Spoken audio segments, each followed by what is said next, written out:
کیا عام دنوں کے اندر مسجد میں نفل کی جماعت کرنا درست ہے؟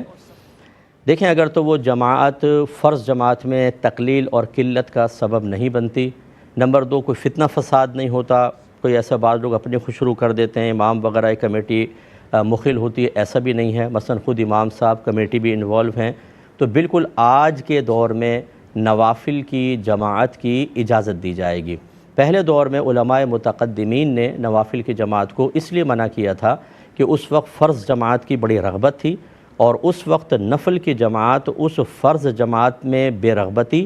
اور اس کی قلت کا سبب بن سکتی تھی۔ لیکن آج کے دور میں آپ مسجد میں چلے جائیں، بعض مساجد میں دو دو صفیں ہیں، خالی بڑی بڑی مسجدیں ہیں، نمازی نہیں ہیں پڑھنے والے، تو اگر اس قصد و ارادے کے ساتھ نوافل کی جماعت قائم کی جائے، قصد و ارادہ اچھا ہونا چاہیے کہ لوگ اس کی طرف مائل ہوتے ہیں، عمومی طور پہ فطری تقاضا دیکھا ہے، لوگ آ جاتے ہیں، تو ان کو لایا جائے تاکہ ایک رغبت ہوگی، مسجد کی طرف آئیں گے، کثیر جماعت ہوگی، جماعت کی طرف رغبت ملے گی، اور اس کے بعد کم از کم 10 15 20 منٹ کا ایک اصلاحی بیان ہو کہ جس سے لوگ نماز کی طرف مائل ہوں، فرائض کی طرف آئیں، گناہوں کی معرفت حاصل ہو، تو اس میں کوئی حرج نہیں ہے۔ اور اعلیٰ حضرت امام اہل سنت رضی اللہ تعالی عنہ نے فتاوی رضویہ میں واضح طور پہ لکھا ہے کہ پہلے زمانے میں بھی اگر کسی نے نفل جماعت کو منع کیا تھا تو یہ اس میں جو کراہت کہا تھا کہ مکروہ ہے، اس سے مراد مکروہ تنزیہی ہے، اور خود اعلیٰ حضرت کی تحقیق کے مطابق مکروہ تنزیہی فعل کو اگر کوئی اختیار کرتا ہے اور اس کی عادت بھی بنا لے تب بھی وہ گناہ گار نہیں ہوگا۔ اور خود آپ نے ضابطہ بیان فرمایا کہ اگر مکروہ تنزیہی فعل سے لوگ دین کی طرف مائل ہو رہے ہوں تو اس سے منع نہ کیا جائے، تو آج کل کے دور میں بالکل یہ جائز ہے، اس میں کوئی کراہت نہیں ہے۔ یہ کہتے ہیں کہ ایک عورت نے اپنے بیٹے کی صحت کے سلسلے میں، وہ بیمار تھا، منت مانی کہ میں 3 روزے رکھوں گی۔ اب بیٹا صحت یاب ہو گیا، لیکن اب عورت میں طاقت نہیں ہے روزے رکھنے کی، تو وہ روزہ ہی رکھے گی یا فدیہ بھی دے سکتی ہے؟ دیکھیں، طاقت نہ رکھنے کا مطلب کیا ہے؟ پہلی بات تو یہ کہ 3 روزے ان پر واجب ہیں، پوری زندگی میں جب چاہے یہ رکھ سکتی ہیں۔ اگر فرض کر لیں کہ گرمی میں روزے رکھنے میں مشکل ہوتی ہے تو سردیوں کے اندر رکھ لیں، دن بھی چھوٹے ہوتے ہیں، ٹھنڈا ہوتا ہے، تو آرام سے یہ روزے پوری کر سکتی ہیں۔ لیکن فرض کر لیں کہ اگر یہ بہت ہی بوڑھی ہو گئی ہیں اور اب روزہ رکھتی ہیں تو ہلاکت کا ہی خوف پیدا ہو جاتا ہے، اور مزید صحت کی امید نہیں، یعنی طاقت کی امید نہیں، یا بیمار رہتی ہیں اور ڈاکٹر نے کہا ہے کہ آپ روزے وغیرہ بالکل نہ رکھیں ورنہ آپ کی ہلاکت یا بہت زیادہ بیماری بڑھ جانے کا اندیشہ ہے، یا کوئی ان کو سابقہ زندگی کا تجربہ تھا کہ اسی حالت کے اندر روزے رکھے تھے اور بالکل ہلاکت کے قریب پہنچ گئی تھی، تو ایسی صورت میں اور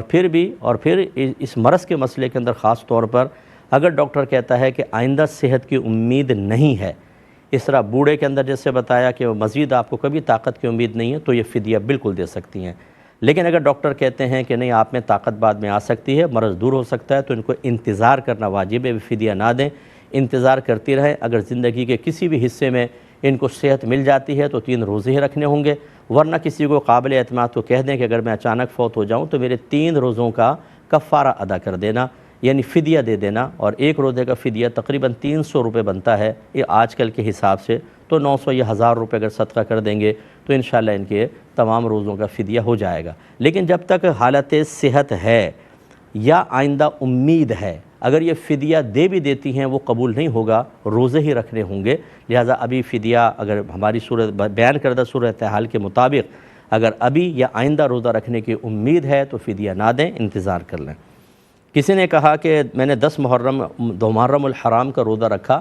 اور ارادہ تھا کہ اگلا روزہ بھی ملاؤں گا، لیکن اگلے دن طبیعت بہت زیادہ خراب ہو گئی، سر درد اور معدے میں شدید تکلیف ہوئی، اب بعد میں اس کو رکھوں یا نہ رکھوں؟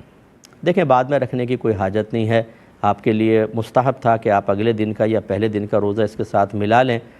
سنت مستحبہ ہے، اور بعض نے اس کو مؤکدہ بھی کہا ہے تلقین کی وجہ سے، لیکن بہرحال یہ مستحب کے درجے تک ہی ہے، اور اگلے دن آپ کے ساتھ شرعی عذر بھی ہو گیا تو اس لیے بعد میں رکھنے کی کوئی حاجت نہیں ہے، ایک روزہ ہی آپ کے لیے کافی ہے۔ کہ ہماری ایک رشتہ دار ہیں جن کے پاس تقریباً 12-13 تولہ سونا ہے،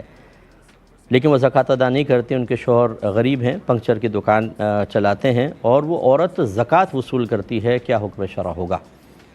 دیکھیں، اس عورت کا زکوٰۃ لینا حرام اور گناہ کبیرہ ہے، کیونکہ یہ ان کا حق نہیں ہے، یہ غریب کا حق ہے۔ 12-13 تولہ سونا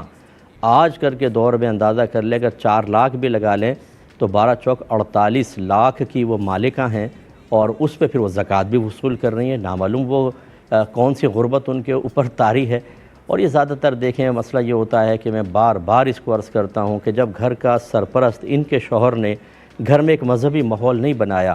جو مسائل سیکھنے فرض تھے وہی اپنی زوجہ کو نہیں سکھائے، نہ خود سیکھے، تو اس قسم کی حرکات کوئی تعجب خیز نہیں ہے۔ افسوس ضرور ہوتا ہے، دکھ ہوتا ہے کہ یہ آخرت میں کس قدر خطرے کے اندر ہیں، کیونکہ جو سونا چاندی کی زکوٰۃ نہیں دیتا اسے سونا چاندی کو آگ میں دہکایا جائے گا، اور پھر اس سے ایسے شخص کے پہلوؤں کو داغا جائے گا۔ کس قدر تکلیف اور اذیت ہوگی۔ تو وہ بہن کو کوئی سمجھائے کہ آپ کو زکوٰۃ دینی ہے، اور ہر سال دینی ہے، بلکہ پچھلے سالوں کا حساب کر کے دیں، اور جتنی آپ نے لوگوں سے زکوٰۃ لی ہے وہ واپس کریں، اور ان لوگوں کو بتائیں کہ آپ کی زکوٰۃ ادا نہیں ہوئی ہے کیونکہ وہ تو مستحقہ نہیں تھی۔ اور آخر میں ایک بس تلقین یہ میں گزارش کر دیتا ہوں آپ سب کو کہ جب آپ کسی کو زکوٰۃ دیں، اچھی طریقے سے کسی عالم دین، کسی اچھے مفتی صاحب سے مشورہ کر کے دیں۔ دیکھیں اب اس طرح کے کیسز ہوتے ہیں، کسی نے دیکھا شوہر بیچارہ پنکچر کی دکان چلا رہا ہے، کیا ہوگا ان کے گھر کے اندر، اور وہ دے دی زکوٰۃ۔ معلوم تو کریں کہ ان کے پاس خود کتنا پیسہ ہے جس کو آپ زکوٰۃ دے رہے ہیں۔ وہ خاتون زکوٰۃ لے رہی ہے، اسی لیے میں نے پوچھا کہ شوہر زکوٰۃ لے رہا ہے یا خاتون۔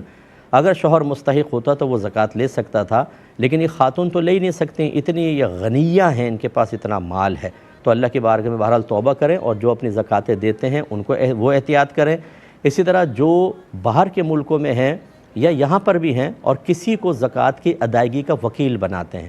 اور وکیل ایسے کو بناتے ہیں جس کو خود معذرت کے ساتھ لفظ کہہ رہا ہوں، دین کی ABC بھی نہیں آتی ہے، کچھ پتہ نہیں کہ زکوٰۃ وکیل کی کیا ذمہ داری ہوتی ہے، زکوٰۃ دیتے ہوئے سامنے والے کو کیسے جانچا پرکھا جاتا ہے، اور نہ اپنی باطنی تربیت ہوتی ہے کہ بعض اوقات زکوٰۃ دے کر سامنے والے سے بینیفٹس لیے جا رہے ہوتے ہیں، اپنے فائدے حاصل کیے جا رہے ہوتے ہیں، اور یہ ریاکاری ہوتی ہے کہ زکوٰۃ اس لیے دی جاتی ہے تاکہ ہماری عزت کی جائے، ہمارا احترام ہو، ہمارا نام روشن کیا جائے اور ہماری تعریف کی جائے۔ باہر والا پیسے بھیج رہا ہے تاکہ اللہ کے لیے زکوٰۃ نکلے، اور سامنے والا زکوٰۃ کو اس طریقے سے بعض اوقات ضائع کر رہا ہے۔ اس صورت میں اس شخص کی زکوٰۃ تو ادا ہو جائے گی، لیکن جو اخروی برکات اور فوائد حاصل ہونے چاہیے یقیناً نہیں ہوں گے۔ اور اگر اس نے انہوں نے غلط زکوٰۃ دی اور ان کو پتہ تھا کہ ان کو دین نہیں آتا، پھر بھی زکوٰۃ ان کے حوالے کر دی اور پھر غلط دی، تو پھر اس میں گمان ہے کہ سامنے والا جو ہے، جو بھیجنے والا ہے، وہ بھی گناہ گار ہوگا، اور ہو سکتا ہے اللہ تعالیٰ اس کی زکوٰۃ کی ادائیگی کو قبول نہ کرے۔ اس لیے کم از کم یہ مالی عبادت بہت دیکھ کے پرکھ کے ادا کرنی چاہیے۔ ایک انہوں نے کہا کہ ہمارے کسی عزیز کا کسی نامعلوم مقام پر انتقال ہو گیا اور وہاں کے ادارے والوں نے ان کو دفنا دیا۔ اب رشتہ دار یہ کہتے ہیں جب ان کو پتہ چل گیا کہ کہیں دفنایا تو انہوں نے کہا بھئی نہ تو جنازہ دیا نہ غسل دیا، ہم اس کو باہر نکال کر اپنے قبرستان میں لے کر آئیں گے، کیا حکم شرع ہوگا؟ دیکھیں پہلی بات یہ کہ کیا کوئی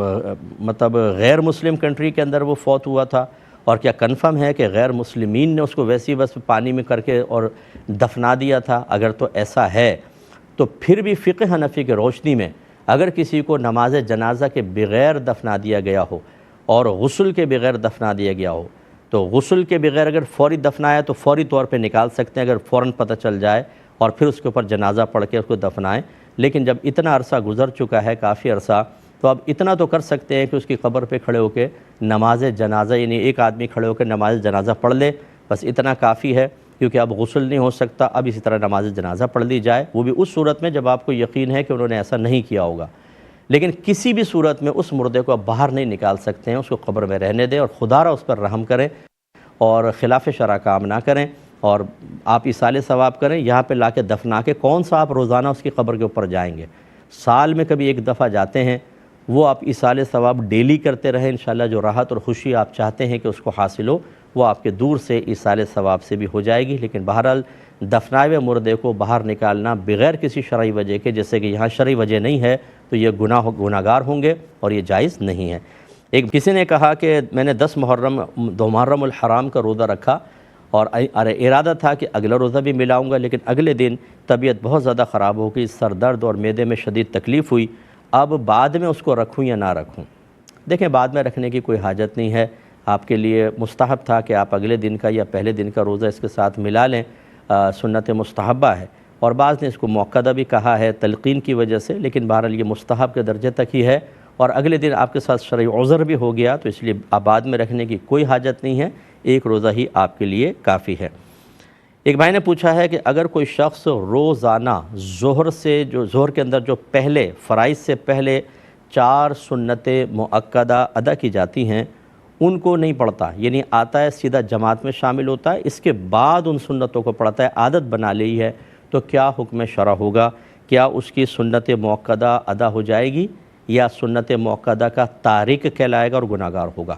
دیکھیں بالکل گناہ گار ہوگا، کبھی کبھار اگر نکل گئے خدا نخواستہ تو آگے آپ کر سکتے ہیں۔ بعض فقہاء نے تو فرمایا کہ اب وہ سنت نہیں رہتی، ترتیب کی وجہ سے وہ نفل ہو جاتی ہے، تو اس لیے وہ سنت مؤکدہ بہرحال پہلے والی جو ہے اس کو پہلے ہی ادا کرنا ہوگا، اس طرح عادت بنا لینے سے بالکل وہ گناہ گار ہو سکتا ہے۔